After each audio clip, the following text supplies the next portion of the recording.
This August, thousands of union members came here to Philadelphia to say, we need a second Bill of Rights. That included a right to full employment, a living wage, and so on. I had a number of arguments with them that I'll get to eventually, but let's start with just one. Why, when some workers are much more effective than others, do union rules mean the slackers, the real goof-offs, can't be fired? Does it bother you that the slacker gets paid what you get paid? No, because there is no slacker. Nobody's goofing off? No, everybody's there to do a job. In the union, we have to reach out and bring that person up to speed. We have to bring out, every one of us is responsible for the next person. That's why they call it. But do they all get up to speed? Absolutely, absolutely. All of them? Absolutely. They're all up to speed. Who knew? Well, John Tillman of the Illinois Policy Institute has been studying the Illinois Teachers Union and other unions. It's hard to fire a teacher. I assume they're all up to speed. Well, they're all equal, John. This is the great irony of the unions. There's what I like to call the union ceiling. People like that. People don't like that if your children is in the classroom with a teacher who's below par, who can't be fired. Parents don't like that. What parents would like is to be able to identify those teachers who are exceptional and reward them with merit pay, but that's not what the unions want. What the unions want is everybody treated the same, even though we know they're different. If there were more of a market in education, they're spending in the Chicago area $13,000 per student.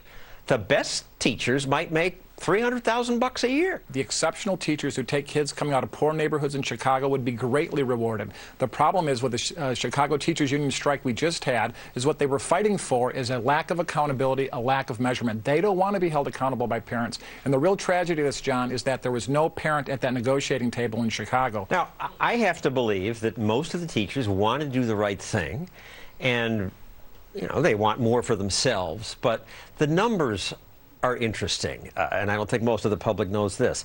The average wage in America is about $40,000 a year. The Chicago teachers make how much? $71,000 by the union's own numbers. The school district says $76,000, highest in the country.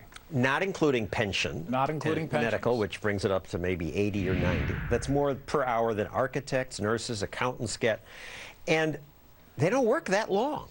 No, in fact, John, the thing that's amazing about Chicago is we have the shortest school day of the entire year, the fewest minutes in front of a classroom. We have this graph that starts with the national average, and yet they say they're overworked. A child going to a Chicago school, K through 12, would get about 3 years less instruction than a child going to a Houston school. That's the difference. That's one of the reasons that the teachers who are so well paid actually perform so poorly compared to other school districts. Only 4 out of 10 kids don't graduate from Chicago high schools.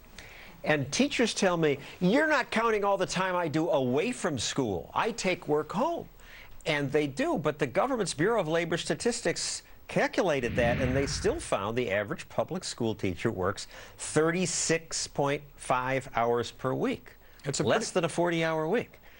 It's a short week, and that's because the average school day in Chicago is 5 hours and 45 minutes. Do you think you can get much of a good education 5 hours and 45 minutes? In Chicago, the charter schools work longer.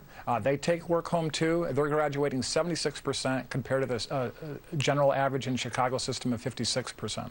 And the charter school teachers, I don't see them striking. No, they're not on strike. There's 50,000 kids that were in school. They're paid less. Schools. They're paid less, $48,000 on average for a charter school teacher. Many of the charter school teachers actually left the Chicago public school system and that higher wage to come and teach where they could actually get in front of a classroom and make a difference in kids' lives flexibly. The teachers, apparently, under the union system, 93%, they must be very good, 93% are rated either superior or excellent. Where do you know anywhere in the world where somebody, out of any 100 people you want to pick, where 93 of them are good to excellent? That's what I meant by the union ceiling. Everybody's the same. It's a strange distortion of this idea of all people being created equal. We know that some people are exceptional teachers, and the amazing thing is the union does not want to identify them. They want to put them in the pool with all the people who are doing a poor job and dragging the overall performance down. I think that's the real outrage. Now, Kennedy, I'd like to bring you into this discussion. She's the Stossel Show's special correspondent. She also went to that big union rally in Philadelphia. She got a more hostile reception than I did. But that's hard. Well, before I get to that, Kennedy, your daughter is in public school. I should call them government schools.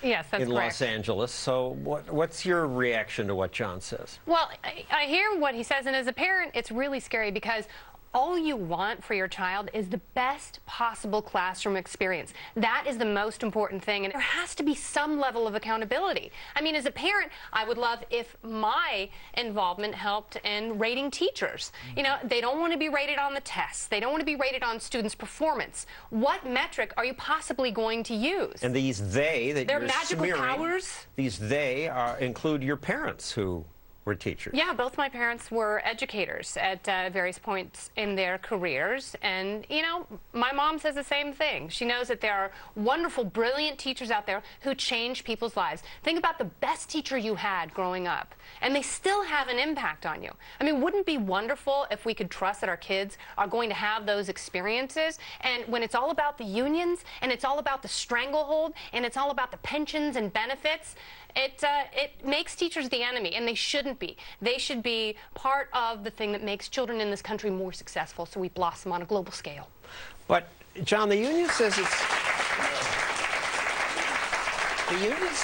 it's not just about money, that they don't think this rating system is fair, that you can get a group of kids who don't have parents who care, and those teachers may be brilliant, but struggle harder to raise their scores. They'll be unfairly judged. This is one of the really shameful things that happened in Chicago is the unions have been blaming some of the hardships that these kids who come into the school system face every day. The whole point... Well, some of those kids are difficult to teach. There's no question, but the whole point that we're making, and frankly that the mayor was making, is that what you want to do is identify those teachers who take those kids with those disadvantages and move them farther faster and reward them better than those teachers who can't deal with those kids. And yet that is the very thing the union is trying to avoid, is that kind of measurement and that kind of accountability. And you can't improve the system unless you get that. Now, let's go back to that union rally where the unions wanted a second Bill of Rights to protect workers. And I was pleased that most of the protesters I talked to were civil. Some yelled, but we could have an argument. Kennedy had a different experience, maybe because she had the nerve to propose a second Bill of Rights, an employer's Bill of Rights. Everyone's running around with a brand new Bill of Rights, and I felt lonely. So we crafted something to really protect small business owners. The right to hire and fire. Absolutely. The right to relocate my business from anywhere to anywhere. The right to determine wage level. Kennedy spent more time at the rally than I. She marched along, and all was fine until she tried to get workers to sign her petition for that employer's Bill of Rights. Working people don't make enough as it is right now. Why don't you want to build America to be the best America can possibly be? I think you should go away. I think you should go away. I'm questioning your Bill of Rights. That's not a fire engine. That siren came from some union members whose response to Kennedy's proposal was drowning her out. Who are you? What are you kidding me? So what was that about? They didn't want you heard? They didn't want their people... They just didn't like the question? No, and a lot of the thug bosses, they didn't want union members to think for themselves. They didn't want them to express their opinions to someone from the media, and they were really upset that someone from Fox Business was there showing what was going on at the rally. And, you know... They were until you raised the concept of an employer having some rights, too. I am sympathetic to small business owners. My husband owns a small business.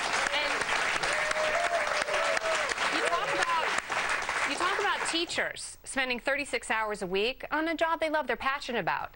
My husband is up until 2, 3 in the morning. And to succeed, it takes globes of steel. And that is why I'm so sympathetic to business owners in this country, in this environment, as taxes go up.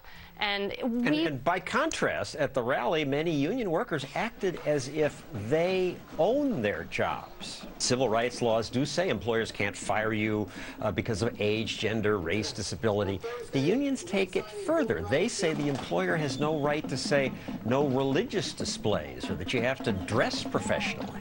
Guy doesn't like the way I dress. He cannot fire me. Who is the determiner of my wage? Well, your boss. No. No. So the boss invests in the company and he doesn't get to determine the wage. And that's the attitude among many Americans. Well, and by the way, the idea of collective bargaining, it's so condescending. I mean, it basically says that individuals are not able to think for themselves, that they cannot negotiate cogently for themselves, and that is such an insult. Well, some people are not wise to this, and they want to get together and bargain, and that's freedom of association. Then, you know what? Go to a flea market on a Saturday. That doesn't mean that you have to impose your will writ large on the rest of the country, because most people don't want to be a part of a union, and public unions, whether you like it or not, are bankrupting states like California. And Illinois. And Illinois, we're well on our way. $203 billion in unfunded debt. And the problem, John, with all of this, and the reason we have such a problem... It's a race between Illinois and California. It is a race, right to the bottom, unfortunately. And the bad news for the union members that they don't yet know is taxpayers can leave. And when the money runs out, the union members won't get it because the taxpayers have exited to other states. But the key point of all of this is that these unions are monopoly providers of services. That's why 350,000 kids were not in school.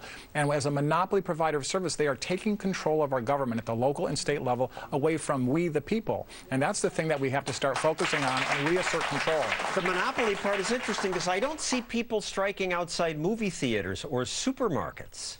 It's the monopoly government area. I think it really tells us who has the power in this relationship. The mayor, who had a reputation for being a tough guy, was completely essentially rolled by the union and had to go to a court to try to get them to come back to work. And the union had all the power and all the control because they are that provider of service, a monopoly. Monopoly provider. Unlike a supermarket, which has competition. One strikes, they might all lose their jobs. The only way to create a mechanism of accountability in education, for example, is school choice that empowers the parents instead of empowering the school system or the union.